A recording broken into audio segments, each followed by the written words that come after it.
Welcome to Voodoo Whiskey Gaming, and this is my late review of Control's AWE Alan Wake expansion. I played it on the PS4, it's also available on the Xbox One and I believe PC. Which, I mean, if you really need to know more, you can actually look up my Control review or my review of their previous DLC. Which, this being a review of the DLC, there are certain things I'm not going to go into detail on because I don't really need to. But we'll start with the story. Once again, you are playing as Jesse Faden, and this takes place, depending on where you are in the story, I guess you can unlock it after the 7th mission, so really you could still be just kind of running around just trying to save the agency at that time. And this time, it's actually done in a really cool way. I like that there are times where the story is being told, not necessarily told, but narrated by Alan Wake, the character, and I love that because I personally enjoyed Alan Wake. But basically, there was a doctor who was studying Alan Wake and some other things going along with altered world events, and he kind of became corrupted. So he was brought back to the FBC, and well, he got loose during the lockdown. And this released some of the darkness from the Alan Wake game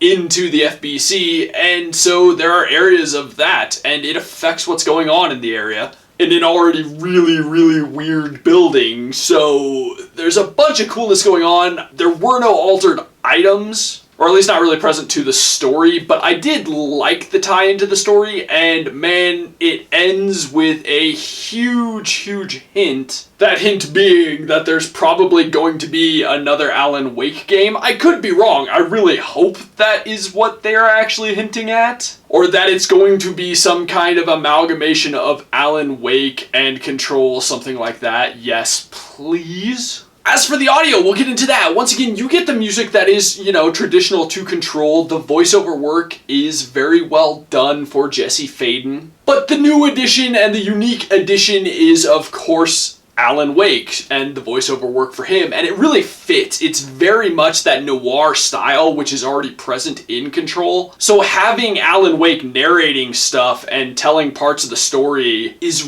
really good, and it works with the game. As for the gameplay mechanics and whatnot, they don't really do too much new. I mean, it is still Control at its heart. The only new thing is the darkness areas, which you have to purge using basically lamps. But because you don't have a flashlight of your own, you have to use your telekinetic powers to pick up lamps and, burn away the darkness. There is also one major enemy, the boss of the expansion, who cannot be harmed except for when he's in the light. And so I guess that was new and unique, but again, overall, nothing really groundbreaking, nothing that you haven't seen in Control already. The one thing I will say, and it kind of took me by surprise since I was playing this after having completed the game, and I haven't fully maxed out my character, but mostly maxed out. This DLC is surprisingly hard. I was actually really, shocked at how difficult it was at times. I died a lot more than I anticipated because the enemies are much more powerful in the area. So that's more of a heads up than anything. You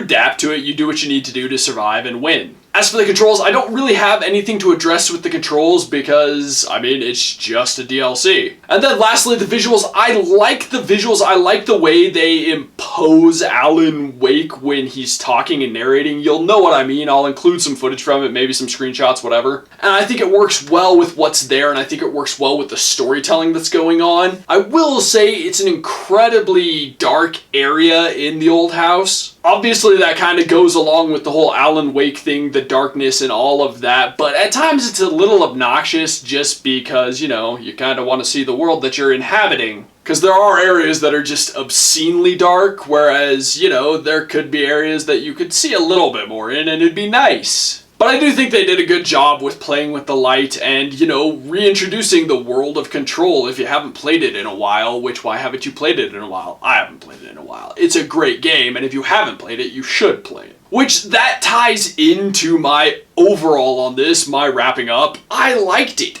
I do think it was a little short, but anytime you're giving me more Control content, I like it. I'm gonna be happy. I mean, I assume I will be happy so long as they don't do a really shit job with it, and I don't feel like they did this time. I think they did a very good job, and I really enjoyed it, and I love that it leaves off with this clue that there's gonna be a new Alan Wake or some kind of crossover game. I really want it. But beyond that, I enjoyed going back into the world of Control. I enjoy that there is DLC for this game. I like that they expanded upon this game because, quite frankly, had I done a year-end video last year, this probably would have been my game of the year. So obviously I enjoyed the DLC, and I think I heard somewhere that it's free. Maybe it's not, I could be wrong, but either way, Control and all of its DLCs, worth it, worth it, worth it, worth it. I will say I recommend them on the Xbox One, specifically probably the Xbox One X, just because it runs it a little bit better. Not that it runs poorly on the PS4 Pro, but recommended nonetheless. Okay, so in the comments down below, why don't you tell me, were you a fan of Alan Wake? I was. Admittedly, the gameplay could have been a little more, diverse, but I still enjoyed it. As always, thanks for watching. If you enjoyed the video, please hit that like button, and if you like what I'm doing in general, share, subscribe. Have a good one. I played it on the PS4, it's also available.